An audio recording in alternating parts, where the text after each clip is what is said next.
இன்றைய வேளாண் ஆலோசனை நேரத்தில் இந்திய வானிலைத்துறை மற்றும் தமிழ்நாடு வேளாண்மை பல்கலைக்கழகத்தின் வேளாண் காலநிலை ஆராய்ச்சி மையம் இணைந்து வெளியிடும் வேளாண் மண்டலங்களுக்கான வேளாண் ஆலோசனை. மேற்கு மண்டல மாவட்டங்களான கோவை, ஈரோடு, திருப்பூர் ஆகிய மாவட்ட விவசாயிகளுக்கான வேளாண் ஆலோசனை. மேற்கு மண்டலத்தின் அனைத்து மாவட்டங்களிலும் வரும் வாரத்தில் லேசானது முதல் மிதமான மழை எதிர்பார்க்கப்படுகின்றது. காற்றின் வேகம் 10 முதல் 12 கிலோமீட்டர் வரையிலும் வீசக்கூடும். மேற்கு மலையடிவார பகுதிகளில் சற்று கூடுதலாக மழை பெய்யக்கூடும். நெல்லில் வடிகால் வசதி செய்த பிறகு 2 முதல் 3 சென்டிமீட்டர் அளவிற்கு தண்ணீர் தேங்கி நிற்க அனுமதிக்கவும். ஈரப்பதமான சூழ்நிலைகளில் குலை நோய் ஏற்படுகின்றதா என கண்காணிக்கவும். அறிகுறிகள் தென்பட்டால் எடிபென்ஃபோஸ் அல்லது கார்பெண்டசம் மருந்தை 1 லிட்டருக்கு 1 கிராம் என்ற அளவில் இடவும். நோய் தொற்று காணப்பட்டால் தழைச்சத்து உரங்களை மேலுரமாக இடுவதை தாமதப்படுத்தவும். கடந்த வாரம் மற்றும் எதிர்பார்க்கப்படும் மழையை பயன்படுத்தி இரவையில் மக்காச்சோளத்தினை விதைக்கும் முன்பு இமிடாக்ளோபிரிட் 70 WS மருந்தினை 1 கிலோ விதைக்கு 10 கிராம் என்ற அளவில் பயன்படுத்தி விதை நேர்த்தி செய்து பின்பு விதைக்கவும். பெறப்பட்ட மழையினை பயன்படுத்தி 45 முதல் 60 நாட்கள் வயதுள்ள நிலக்கடலைக்கு 1 ஏக்கருக்கு 400 கிலோ ஜிப்சம் இட்டு மண் அணைத்து நீர்ப்பாசனம் செய்யவும். மழையுடன் காற்றின் வேகமும் 10 கிலோமீட்டர் வரையிலும் காணப்படுவதால் 5 மாதங்களுக்கு மேலான வாழையில் மூங்கில் கழி உபயோகித்து முட்டு கொடுக்கவும். நிலவும் சாதகமான காற்றின் வேகம், ஈரப்பதம் மற்றும் மேகமூட்டம் காரணமாக மஞ்சள் பயிரில் இலைப்புள்ளி நோய் தாக்க வாய்ப்புள்ளது. நோயின் அறிகுறி தென்பட்டால் மேங்கோசப் அல்லது காப்பர் ஆக்சிக்ளோரைடு 0.25% 15 நாட்களுக்கு ஒருமுறை தெளிக்கவும். நிலவும் அதிக காற்றின் ஈரப்பதம் காரணமாக கால்நடைகளுக்கு மடிவீக்க நோய் வருவதனை தவிர்க்க பால் கறப்பதற்கு முன்னும் பின்பும் பொட்டாசியம் பெர்மாங்கனேட் கரைசல் கொண்டு மடியை கழுவவும். காவிரி டெல்டா மண்டல மாவட்டங்களான தஞ்சாவூர், திருவாரூர், திருச்சி, பெரம்பலூர், கரூர், அரியலூர், நாகப்பட்டினம் ஆகிய மாவட்ட விவசாயிகளுக்கான வேளாண் ஆலோசனை. தற்பொழுது நிலவும் வானிலையை பயன்படுத்தி அறுவடை நிலையில் இருக்கும் கோடை நெற்பயிரை அறுவடை செய்யவும். தற்பொழுது நிலவும் தட்பவெப்பநிலையின் காரணமாக குறுவை பயிரில் தண்டு துளைப்பானின் தாக்கம் பரவலாக தென்படுகின்றது. இதனை கட்டுப்படுத்த 1 ஏக்கருக்கு குளோர்பைரிபாஸ் 20 EC 500 மில்லி அல்லது புரோனோபாஸ் 50 EC 400 மில்லி என்ற அளவில் பயன்படுத்தவும். குறுவை நெற்பயிரில் கதிர் தோன்றும் பருவத்தில் 1 ஏக்கருக்கு 35 கிலோ யூரியாவையும் 10 கிலோ மியூரேட் ஆஃப் பொட்டாஷ் உரத்தினையும் கலந்து வயலில் சீராக தண்ணீர் வைத்து தூவவும். வெள்ளாடு மற்றும் செம்மறி ஆடுகளில் வெளிப்புற ஒட்டுண்ணிகளை நீக்கி 2 மில்லி பூட்டாக்ஸ் மருந்தினை 1 லிட்டர் தண்ணீர் கலந்து ஆடுகளின் வெளிப்புறங்களில் பூச வேண்டும். தெற்கு மண்டலம் 1ற்கு உட்பட்ட மாவட்டங்களான தூத்துக்குடி, விருதுநகர், திருநெல்வேலி ஆகிய மாவட்ட விவசாயிகளுக்கான வேளாண் ஆலோசனை. பருத்தியில் அமெரிக்க காய்ப்புழுவை கட்டுப்படுத்த கீழ்காணும் ஏதேனும் ஒன்றை 1 ஹெக்டேருக்கு பயன்படுத்தவும். Acephate 75%, SP 780 gram, azadirachtin 0.03% EC 2500 milli, chlorpyrifos 20% EC 1250 milli, diflubenzuron 25% WP 300 முதல் 350 கிராம், எமாமெக்டின் பென்சோயேட் 5% SG 190 முதல் 220 கிராம் என்ற அளவில் தெளிக்கவும். இலை தத்து பூச்சிகள், அஸ்வினி மற்றும் வெள்ளையி ஆகியவற்றை கட்டுப்படுத்த மெத்தில்டெமட்டான் 25% EC அல்லது டைமெத்தோயேட் 30 EC 1 லிட்டர் நீருக்கு 1 மில்லி என்ற அளவில் கலந்து தெளிக்கவும். சாம்பல் நிற வண்டுகளை கட்டுப்படுத்த 1 லிட்டர் நீருக்கு 2.5 மில்லி என்ற அளவில் அசாடிராக்டின் 0.03% 300 ppm கரைசலை தெளிக்கவும்.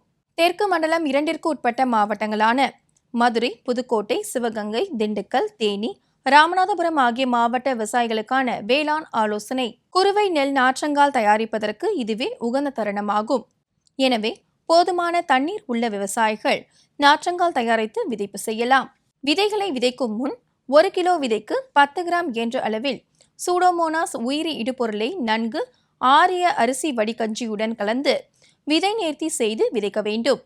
அல்லது ரசாயன முறையில் 1 கிலோ விதைக்கு 2 கிராம் கார்பெண்டசம் கலந்து விதை நேர்த்தி செய்து விதைக்க வேண்டும். இதனால் விதைகள் மூலம் பரவும் நோய்களை கட்டுப்படுத்த முடியும். ரசாயன இடுபொருட்கள் மற்றும் உயிரி இடுபொருட்களை ஒன்றாக கலக்கக்கூடாது. தென்னையில் கருந்தலை புழுவின் தாக்குதல் பரவலாக தென்படுகின்றது. இது அனைத்து வயதிலுள்ள மரங்களையும் தாக்குகின்றது. மரத்தின் அடிப்பகுதியில் உள்ள ஓலைகளை அதிகம் தாக்குவதால் கொண்டையின் மேற்பகுதியில் உள்ள 3-4 ஓலைகளை தவிர மற்ற ஓலைகள் அனைத்தும் காய்ந்து போய்விடும். ஓலையின் அடிப்பகுதியில் உள்ள பச்சையத்தை சுரண்டி இப்புழுக்கள் தின்றுவிடும். அதிகமாக தாக்கப்பட்ட மரங்கள் எரிந்து தீந்து போனது போல தென்படும். இதனை கட்டுப்படுத்த ஒரு மரத்திற்கு 75 மில்லி தண்ணீரில் 25 மில்லி ஃபிப்ளோனில் மருந்தை கலந்து வேர் வழியாக கொடுக்க வேண்டும். மலைப்பிரதேச மண்டல மாவட்டங்களான நீலகிரி மற்றும் கொடைக்கானல் ஆகிய மாவட்ட விவசாயிகளுக்கான வேளாண் ஆலோசனை. கேரட் பயிரில் இலைப்புள்ளியை கட்டுப்படுத்த 1 லிட்டர் தண்ணீரில் மேங்கோசப் இலை வழியாக 2 கிராம் என்ற அளவில் பரிந்துரைக்கப்படுகின்றது. மழையில்லாத நேரங்களில் தெளிக்க வேண்டும். குறுமிளகு வாடல் நோயினை கட்டுப்படுத்த ஒரு செடிக்கு ட்ரைகோடர்மா அஸ்பெரில்லம் அல்லது பேசிலஸ் சப்டிலஸ் 25 கிராம் மற்றும் வேப்பம் பிண்ணாக்கு 500 கிராம் இடலாம். மழையில்லாத நேரங்களில் இட வேண்டும். மின்னல் மற்றும் இடியுடன் கூடிய மழையிலிருந்து உங்களது கால்நடைகளை பாதுகாக்கவும். வெளியில் மேய்க்க அனுமதிக்காதீர்கள். மின் கம்பங்கள் மற்றும் மரங்களுக்கு அடியில் கால்நடைகளை கட்ட வேண்டாம். உள்ளூர் கால்நடை மருத்துவருடன் கலந்தாலோசித்து உங்கள் கால்நடைகளுக்கு பருவகால நோய்களுக்கு எதிராக தடுப்பூசி போட்டுக் கொள்ளுங்கள். வடமேற்கு மண்டல மாவட்டங்களான நாமக்கல், சேலம், தருமபுரி, கிருஷ்ணகிரி ஆகிய மாவட்ட விவசாயிகளுக்கான வேளாண் ஆலோசனை. வரும் நாட்களில் காற்று அதிகமாக வீசக்கூடும் என்பதால் 5 மாதத்திற்கு மேற்பட்ட கரும்பு பயிர்களுக்கு தோகை உரித்து விட்டம் கட்டுவது அவசியமாகும். ஏனெனில் பயிர்கள் அதிக காற்றினால் சாய்வதை தடுக்கும்.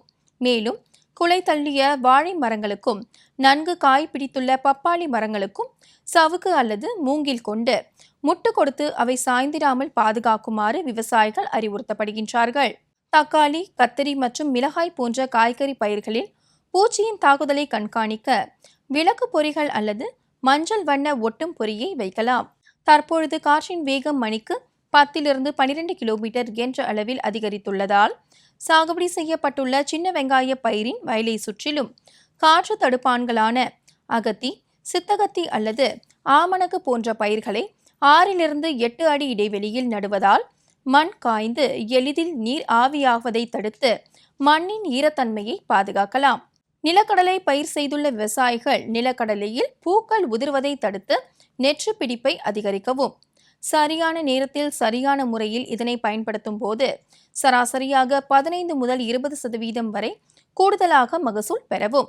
தமிழ்நாடு வேளாண் பல்கலைக்கழக நிலக்கடலை ரிச் என்ற பயிர் வளர்ச்சி ஊக்கியை 1 ஏக்கருக்கு 2 கிலோ என்ற அளவில் தகுந்த ஒட்டும் திரவம் கலந்து விதைத்த 35 மற்றும் 45ஆம் நாள் இலை வழியாக தெளிப்பு செய்ய வேண்டும். மேலும் இது நிலக்கடலை பயிரில் தண்ணீர் தட்டுப்பாடு மற்றும் வறட்சியான காலநிலையை தாங்கி வளரும் திறனையும் அதிகரிக்கின்றது. வடகிழக்கு மண்டல மாவட்டங்களான சென்னை, காஞ்சிபுரம், வேலூர், திருவள்ளூர், கடலூர், விழுப்புரம், திருவண்ணாமலை ஆகிய மாவட்ட விவசாயிகளுக்கான வேளாண் ஆலோசனை. நிலக்கடலை விதைகளை 1 கிலோ விதைக்கு 4 கிராம் ட்ரைகோடர்மா என்ற அளவில் விதை நேர்த்தி செய்து விதைக்க வேண்டும். நிலக்கடலை பயிர் செய்ய இருக்கும் விவசாயிகள் வேரழுகல் நோயின் தாக்கத்தை கட்டுப்படுத்த 1 கிலோ விதைக்கு கார்பெண்டசம் 2 கிராம் என்ற அளவில் கலந்து விதை நேர்த்தி செய்யவும். அல்லது ட்ரைகோடர்மா விரிடி 4 கிராம் அல்லது பேசிலஸ் சப்டிலஸ் 1 கிராம் என்ற அளவில் கலந்து விதை நேர்த்தி செய்து பயிரிடலாம். மாம்பழங்களை அறுவடை செய்யும் போது பழத்தின் மேற்பரப்பில் பால் படிவதை தவிர்க்க பழத்துடன் காம்பை 1 சென்டிமீட்டர் விட்டு அறுவடை செய்ய வேண்டும். மேலும் மாம்பழங்கள் சீராக பழுக்கவும் மற்றும் நல்ல நிறத்துடன் காணப்படவும் சில சோடியம் ஹைட்ராக்சைடு துகள்களுடன் பரிந்துரைக்கப்பட்ட எத்திரல் 2 மில்லியுடன் சில சோடியம் ஹைட்ராக்சைடு துகள்கள் சேர்த்து பயன்படுத்தலாம். கறவை மாட்டு கொட்டகையில் தற்போது உள்ள சூழலில் ஈக்கள் பெருகாமல் இருக்க வடிகால் வசதி அகலமாகவும் சுத்தம் செய்வதற்கு இலகுவாகவும் இருக்க வேண்டும். அதிக பால் கொடுக்கும் கலப்பின கறவை மாடுகளில் 3 வேளை தீவனம் கொடுப்பதற்கு பதிலாக 4 வேளையாக பிரித்து கொடுக்கும் போது அதிக அளவு பால் உற்பத்தி கிடைப்பதோடு அல்லாமல் வெப்ப அயற்சிக்கு உள்ளாகாமலும் இருக்கும். அதிக மழை பெறும் மண்டல மாவட்டமான கன்னியாகுமரி மாவட்ட விவசாயிகளுக்கான வேளாண் ஆலோசனை. காற்றின் வேகம் மணிக்கு 4 முதல் 16 கிலோமீட்டர் மணியளவில் இருக்க வாய்ப்புள்ளதால் புதியதாக நடவு செய்யப்பட்ட தோட்டக்கலை பயிர் மரங்களுக்கு கம்புகளால் ஊன்று அளிக்கவும். காய்க்கும் தென்னை மரங்களுக்கு 6 மாதங்களுக்கு ஒருமுறை தமிழ்நாடு வேளாண்மை பல்கலைக்கழக தென்னை டானிக் மரம் ஒன்றிற்கு 200 மில்லி வீதம் வேர் வழியாக அளிக்கவும்.